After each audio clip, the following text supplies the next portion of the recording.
Jokes channel کے معزز ناظرین کرام، اگر دودھ کو کدو میں ملایا جائے اور پھر اسے آگ میں چھڑک دیا جائے تو وہاں مکھیاں نہیں آئیں گی۔ اگر مکھی کے سر کو بھیڑ کے کاٹنے کی جگہ پر اس کا لیپ کر دیا جائے تو درد ختم ہو جائے گا۔ اگر مکھیوں کو جلا کر شہد میں حل کیا جائے اور اس کے بعد گنجے شخص کے سر پر لیپ کیا جائے تو اس کے سر پر بہترین بال نکلیں گے۔ جب مکھی مر جائے تو اس پر لوہے کا میل کچیل چھڑک دینے سے مکھی اسی وقت زندہ ہو جائے گی۔ اگر گھر میں کدو کے پتوں کی دھنی دی جائے تو مکھیاں داخل نہیں ہوں گی۔ مکھیوں کو دور کرنے کا طریقہ یہ ہے کہ کندین جدید اور زرد ہڑتال ہر ایک برابر لے کر پیس لیں اور جنگلی پیاز کے عرق میں حل کر کے اس میں تیل ملا لیں۔ پھر اس کے بعد ایک تصویر تیار کر لیں اور اسے دسترخوان پر رکھ دیں۔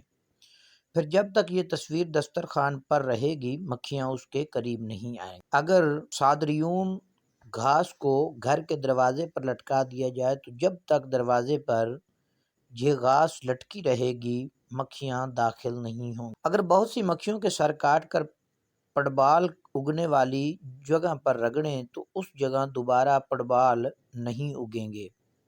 اگر مکھیوں کو پکڑ لیا جائے اور ان کو کتان یعنی کاغذ کی طرح کا ایک کپڑے کے اندر لپیٹ کر اشوب چشم میں مبتلا شخص اپنے گلے میں ڈالے تو شفا یاب ہو جائے گا۔